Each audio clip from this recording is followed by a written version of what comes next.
Bismillahirrahmanirrahim. Assalamualaikum warahmatullahi wabarakatuh.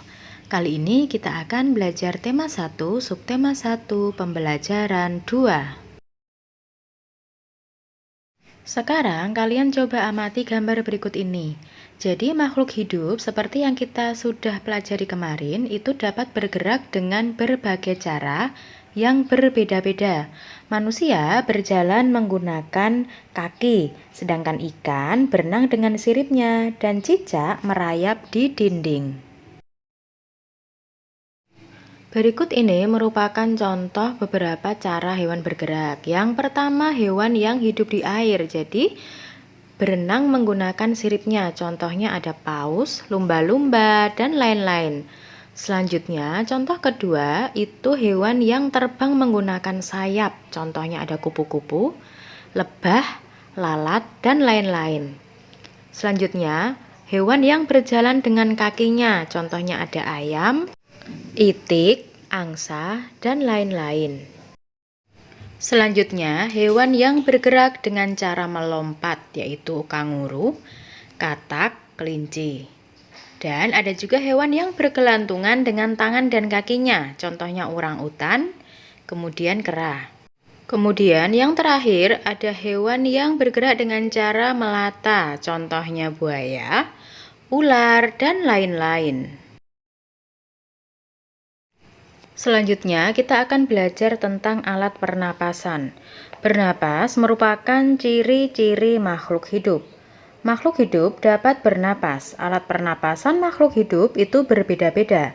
Manusia bernapas dengan paru-parunya. Ketika manusia bernapas, itu dia menghirup oksigen dan mengeluarkan karbon dioksida. Berbeda lagi dengan ikan. Ikan bernapas dengan alat yang bernama insang. Berikut ini merupakan alat pernapasan pada hewan. Yang pertama, paru-paru. Jadi selain manusia, ada hewan yang bernapas menggunakan paru-paru. Hewan tersebut berasal dari kelompok mamalia, yaitu kuda, gajah, lumba-lumba, kelinci, dan lain-lain. Kedua, ada trakea. Jadi, hewan yang bernapas menggunakan trakea adalah hewan dari kelompok serangga. Contohnya semut, kupu-kupu, lebah, dan lain-lain. Yang ketiga, hewan yang bernapas menggunakan permukaan kulit. Contohnya adalah cacing dan juga katak. Alat pernapasan yang terakhir yaitu pundi-pundi udara. Pada dasarnya, burung itu bernapas menggunakan paru-paru. Akan tetapi, pada saat burung terbang, dia bernapas menggunakan pundi-pundi udara. Selanjutnya adalah alat pernapasan pada tumbuhan. Tumbuhan bernapas menggunakan dua cara. Yang pertama, tumbuhan bernapas menggunakan mulut daun atau yang disebut dengan stomata. Stomata terletak pada permukaan daun. Kemudian, tumbuhan juga bernapas menggunakan pori-pori kulit batang atau yang disebut juga dengan lentisel. Perhatikan gambar berikut ini. Salah satu ciri dari makhluk hidup adalah tumbuh dan juga berkembang. Jadi setiap makhluk hidup itu dapat tumbuh dan juga berkembang. Tumbuh artinya bertambah ukuran, tinggi, dan beratnya. Sekarang coba kalian lihat kedua gambar ini. Jadi ini adalah gambar tumbuh dan berkembangnya dari manusia dan juga hewan. Dan tentunya dari setiap pertumbuhan makhluk hidup itu ada perbedaannya. Jadi kalau manusia, jadi dari mulai dia bayi, menjadi anak-anak, remaja, dan kemudian menjadi dewasa. Sedangkan untuk hewan, seperti pada gambar, dari telur, kemudian telurnya menetas menjadi anak ayam, kemudian sampai menjadi ayam dewasa. Makhluk hidup dapat berkembang biak. Cara berkembang biak pada makhluk hidup itu berbeda-beda. Jadi antara perkembangbiakan tumbuhan, hewan, dan juga manusia itu berbeda-beda. Ada yang berkembang biak dengan cara melahirkan, ada juga yang berkembang biak dengan cara bertelur atau kedua-duanya. Berikut ini merupakan cara perkembangbiakan hewan. Jadi perkembangbiakan hewan itu terdiri atas 3. Yang pertama ada hewan yang bertelur, atau ovipar, kemudian ada hewan beranak atau vivipar, dan ada hewan yang bertelur dan juga beranak atau ovovivipar. Nah, untuk hewan yang bertelur itu contohnya seperti ayam, itik, ikan, dan lain-lain.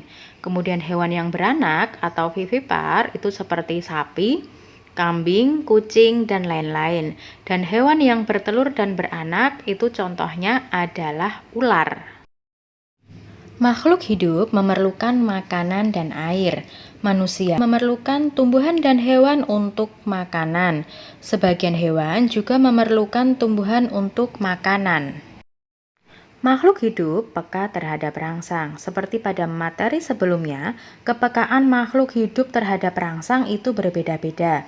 Ketika kita melihat sinar matahari atau sinar yang menyilaukan lainnya dengan cepat, kita akan menutup mata kita. Kemudian, daun putri malu akan menutup daunnya jika disentuh. Buah pada pohon pacar Cina akan meletus jika disentuh. Landak dan kaki seribu akan menggulung badannya jika disentuh. Bersyukur pada Tuhan. Semua makhluk hidup yang ada di dunia adalah ciptaan Tuhan. Keragaman cara bergerak makhluk hidup juga karena kekuasaan Tuhan. Semua itu adalah karunia Tuhan yang harus kita syukuri. Menjaga kesehatan tubuh merupakan salah satu cara mensyukuri karunia Tuhan. Menghargai kemampuan teman yang lain juga merupakan bagian dari sikap syukur kepada Tuhan. Bersyukur kepada Tuhan termasuk pengamalan sila pertama Pancasila yang berbunyi ketuhanan yang Maha Esa. Sila pertama berbunyi ketuhanan yang Maha Esa. Lambang sila pertama adalah bintang. Lambang ini menunjukkan bahwa bangsa Indonesia menyatakan kepercayaan dan ketakwaan terhadap Tuhan yang Maha Esa. Taat terhadap perintah Tuhan dilaksanakan dengan selalu menjalankan perintah Tuhan dengan baik. Selain itu, harus saling menghargai kepercayaan orang lain. Bersyukur adalah berterima kasih dengan semua yang diberikan Tuhan. Sikap selalu bersyukur adalah salah satu contoh pengamalan sila pertama Pancasila. Untuk tugas kali ini, coba carilah 10 nama hewan, kemudian kalian kelompokkan sesuai dengan cara berkembang biaknya pada tabel. Selamat mengerjakan.